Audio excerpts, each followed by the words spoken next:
gootota kaleessa.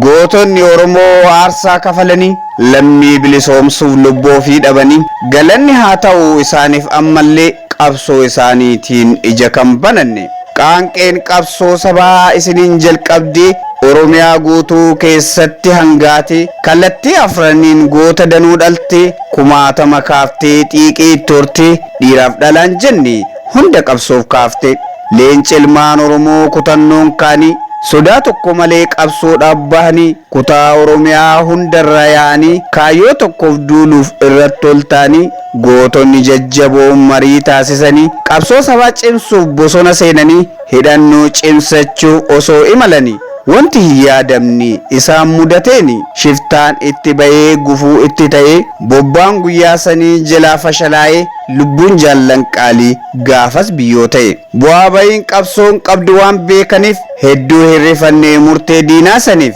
diinni itti dhufees gaafas akkas jedhe warri musliimaa tarree tokkoon galaa inni kiristaanaas kophatti hiriira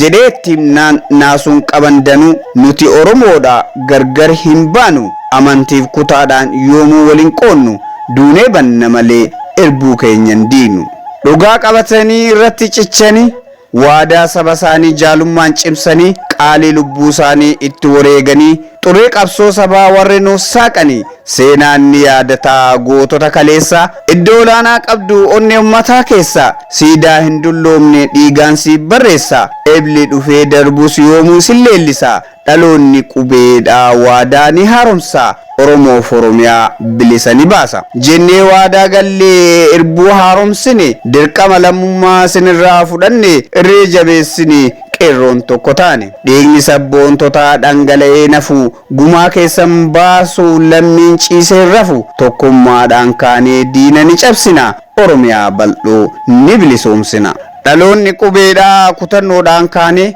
olola diinaatiif gurra kennuu dhiifni tokkummaa cimsinee yaadaan tokko taane wallaala gorfannee hayyuu jabeeffannee erbuu jaallan kalee nus har'a yaadannee diina barbadeessuuf harka wal qabannee of duuban deebinu kunoo waadaa galle boolla teessan jala nadhiin haa lolaatu ekeraa jaratti biyyeen haa salphattu hujubaa keessan irraa odaan haa lalisu biiftuun bilisummaa irratti haa baatu biiftuun bilisummaa irratti haa baatu.